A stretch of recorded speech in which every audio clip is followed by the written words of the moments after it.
untuk mengupas warna-warni kehidupan, menyingkapi tabir yang dianggap tabu secara layak, mendalam, dan tanpa ditutup-tutupi.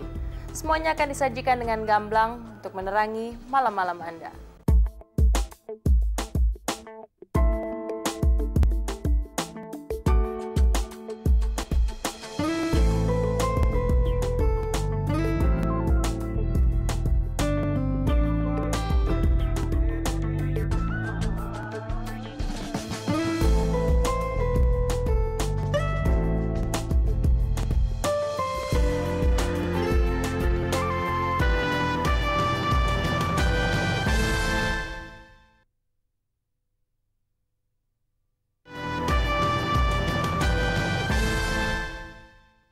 Di balik gemerlap moleknya wajah ibu kota, tersimpan sejuta geliat kehidupan malam.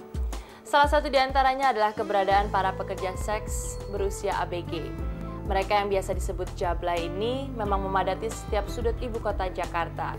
Sebut saja beberapa tempat, mulai dari mall, plaza, bahkan sampai di jalanan pun tidak luput dari keberadaan mereka. Bagaimana fenomena ini bisa begitu berkembang dengan pesat di ibu kota Jakarta?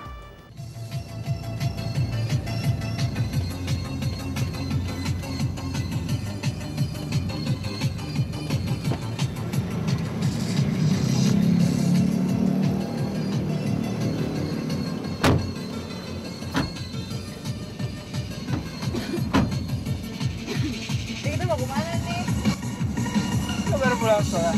Oh iya. Sekolah di mana?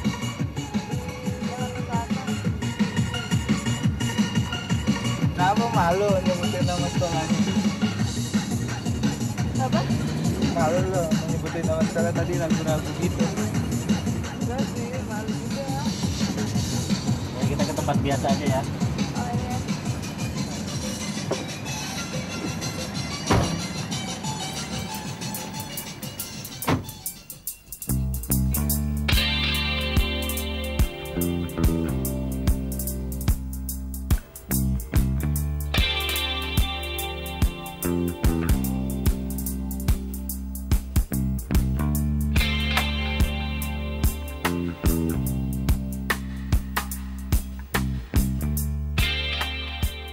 Sepenggal dialog itu merupakan sebuah serpihan puzzle dari gambaran dunia malam yang kini tengah marak menghiasi ibu kota, yakni keberadaan pekerja seks komersial anak baru gede alias ABG yang masih mengecap bangku sekolah.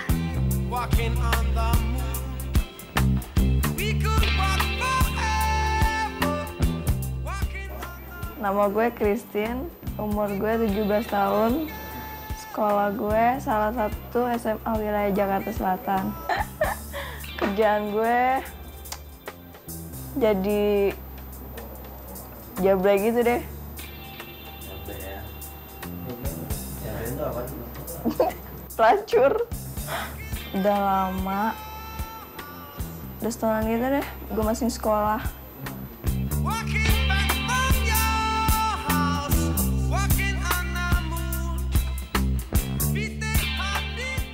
Jablay, begitulah mereka biasa disebut. Keberadaannya kini seakan tak pandang bulu. Jalanan, diskotik, tempat wisata, juga di antara gemerlap lampu neon mal-mal di setiap sudut kota Jakarta, menjadi atap tempat para jablay mengais rejeki dari geliat birahi kaum Adam. Biasanya sih yang aku tahu ya, paling nggak di sekolah gitu. Mungkin kalau di sekolah ketahuan banget gitu dan gurunya mungkin marah. Tapi kalau di sekolah jarang sih. Mungkin lebih ke di mana, di mall atau ketemuan di mana gitu. Kan selain nongkrong-nongkrong gitu, kadang-kadang juga suka jalan gitu ke tempat-tempat dugem. Suka dapet cowok-cowok gitu deh. Ya bule kayak ya orang Indonesia asli kayak.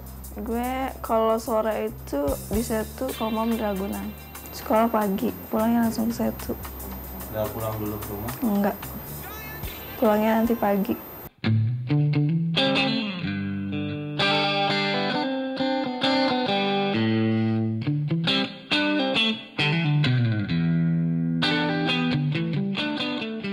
Tarif yang berhasil dikantongi para remaja yang rata-rata berusia di bawah 17 tahun itu pun bervariasi, mulai dari 300.000 hingga jutaan.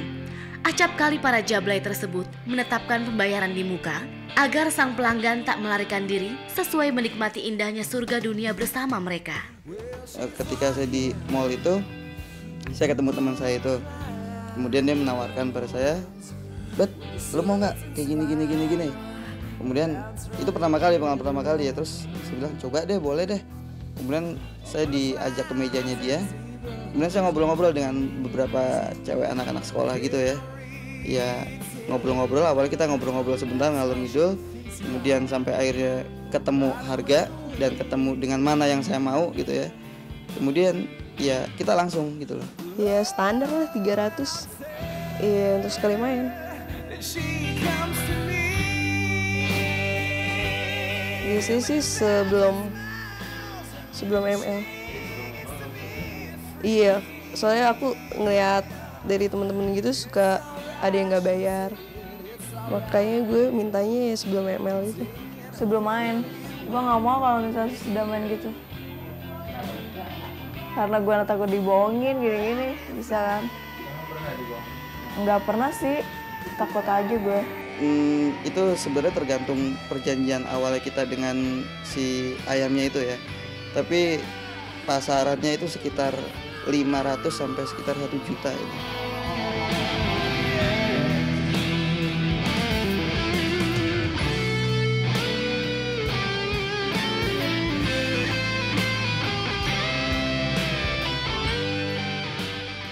Ada-ada saja ulah para pria di ibu kota Jakarta ini. Selain ingin menikmati lekuk tubuh sintal para remaja yang menjadi jablay, maka mitos agar mereka tetap awet muda pun menjadi dalih para pria-pria tersebut. Tapi sesungguhnya para jablay ini menyimpan motif yang berfenomenakan gunung es. Apakah benar hanya sensasi kenikmatan seks yang dicari oleh para jablay yang masih berusia belasan tahun itu?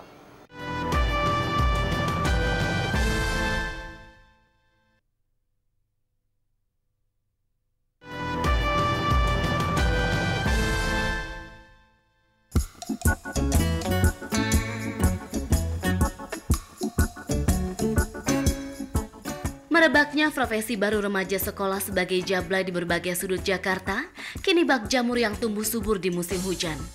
Fenomena ini menggelitik batin kita untuk bertanya, mengapa libido para lelaki justru tertuju pada lekuk tubuh sintal remaja usia belasan tahun yang mungkin saja seusia dengan putri mereka?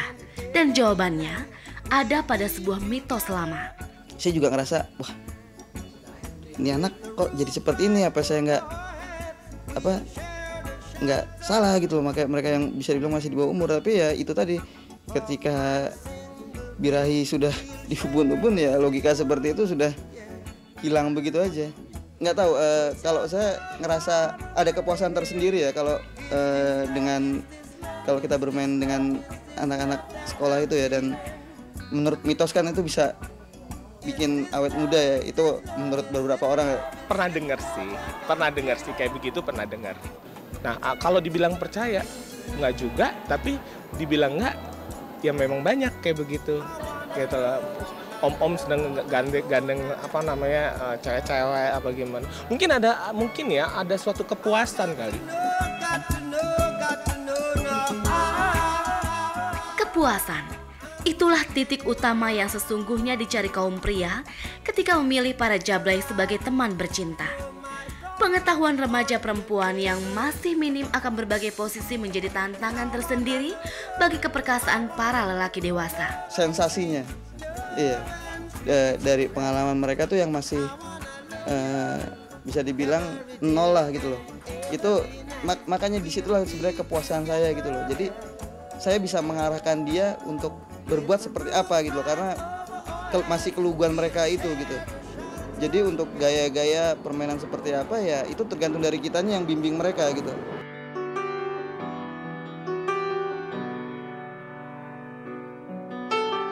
Tapi memang, lain orang lain pula isi kepalanya.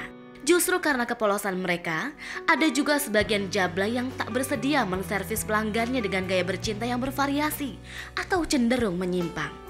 Kalau gue sih nggak mau gaya-gaya gitu, mendingan gue di bawah, dia di atas gitu deh. Gue nggak mau misalnya goyang-goyang itu gue nggak mau. Karena gue takut gitu sih, belum pernah. Biasanya sih ada sih kayak om-om gitu minta ngelakuinnya kayak sodomi gitu. Tapi kan saya nggak mau gitu. Heboh, getir, tapi juga menggiurkan. Inilah fakta yang digeluti oleh para ABG sebagai ayam sekolah. Namun sesungguhnya, mereka menyimpan sejuta motif alasan memilih Jablay sebagai profesi mereka. Sebagian demi alasan memenuhi kebutuhan ekonomi, dan sebagian lagi lantaran menginginkan kepuasan seks belaka. Ya udah kebablasan, ya udah terusin aja. Terus kebutuhan juga kan Mas buat sekolah. Ya keluarga saya kan juga orang kurang mampu gitu Mas. Gue sih gara-garanya diputusin sama cowok gue, lawan gue diambil sama dia. Ya udah gue gimana ya? Gue jadi kayak gini, mending gue kerja malam gitu, ya udah. Gue aja sekali aja langsung ketagihan. Untuk sekolah bayaran di buku gitu, sama gue berpoya-poya sama teman gue, naktir teman gue. Nggak pernah gue ngasih ke orang tua. Kalau duit haram ngapain gue ngasih?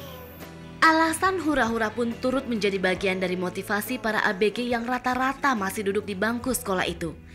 Saat menyelami kehidupan malam sebagai Jablay, sekian banyak alasan yang muncul, menunjukkan bahwa ada sebuah fenomena gunung es yang belum terpecahkan di balik misteri menjamurnya para Jablay usia ABG. Tapi lama-lama kelamaan sekarang udah jadi sebuah, mungkin nggak tahu, bukan gue merasa melecehkan mereka, tapi kayak sebuah kayak ada, mereka berani untuk tampil ke depan untuk menyatakan bahwa ya udah mau bilang apakah, yang pasti gue happy, gue fun, gue mendapatkan apa yang gue mau, lo mau peduli apa gitu.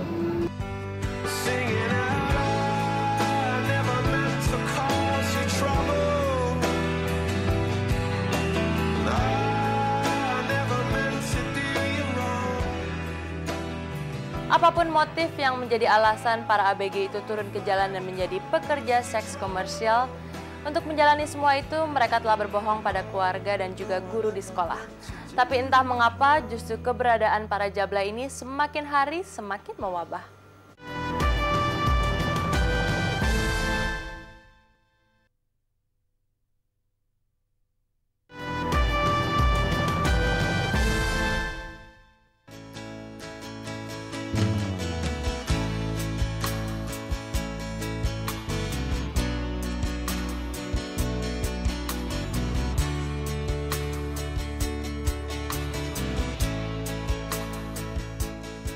Jika motif para Jablay melakoni profesi pekerja seks komersial atau disingkat PSK menyimpan 1001 alasan, satu hal yang menjadi kesamaan para remaja tersebut, yakni tersamarnya status mereka sebagai PSK ketika berada di gedung sekolah. Seragam abu-abu putih atau putih biru merupakan selimut kedok mereka dalam membaur dan menjalani kehidupan sebagai bagian dari masyarakat. Sebenarnya biasanya sih mereka biasa aja, justru aku nggak tahu sampai temen aku yang bilang, kebetulan temen aku itu temen dekatnya dia gitu. Jadi kalau misalnya kita lihat dia biasa, sehari-hari sih biasa aja, kita nggak mungkin, maksudnya nggak ada ciri khusus yang kasih tahu dia kayak gitu, nggak ada. Justru makanya kita yang kayak surprise gitu. Kebanyakan dari mereka itu siang hari ya, mereka cuma mau ngelayanin tuh ya di sekitar waktu mereka sekolah sampai kira-kira menjelang malam lah. Sebab kalau mereka malam itu mereka sudah harus ada di rumah gitu loh. Itu trik mereka untuk mengelabui orang rumahnya gitu loh. Supaya mereka masih terlihat seperti anak sekolahan pada umumnya.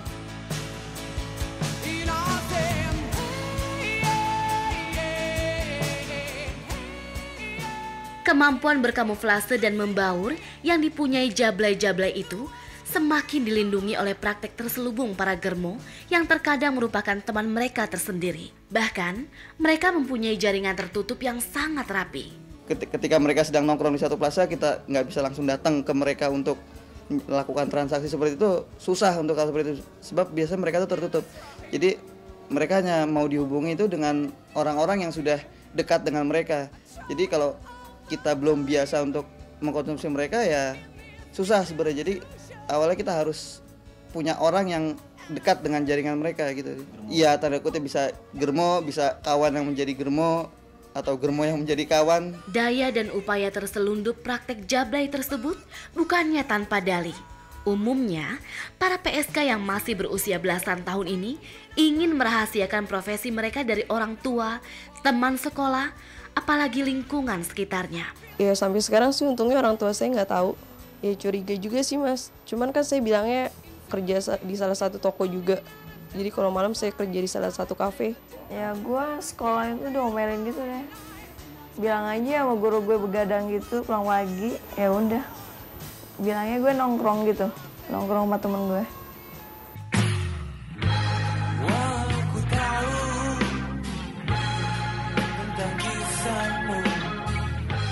Kehati-hatian para jablay dalam menjaga identitas mereka sebagai pelajar sayangnya tak diimbangi dengan kesadaran.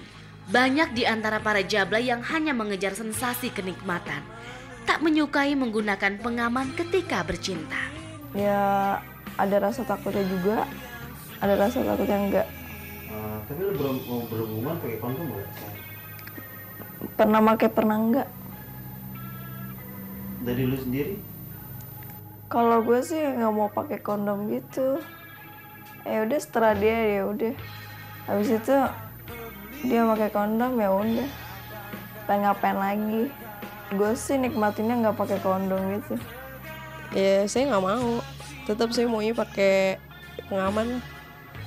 Ya takut sih. Kadang-kadang takut, kadang-kadang enggak. Cuman ya mau nggak mau ya itulah kerjaannya.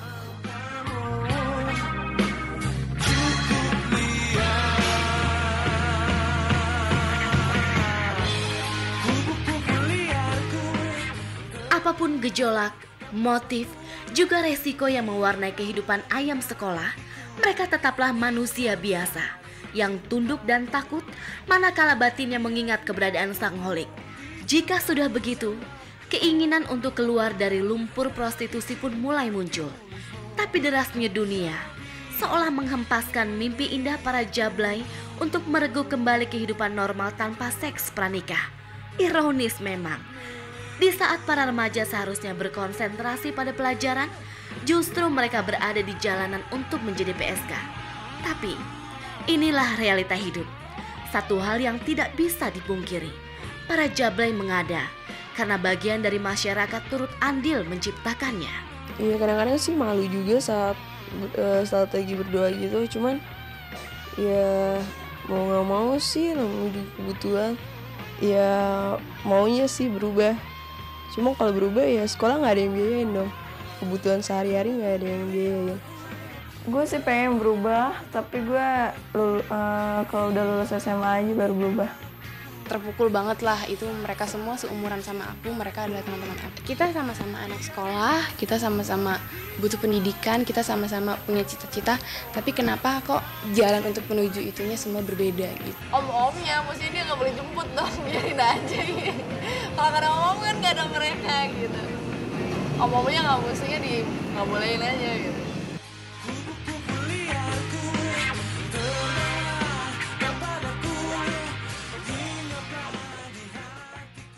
Sisi-sisi kehidupan memang selalu diciptakan oleh Sang Khalik secara berpasang-pasangan.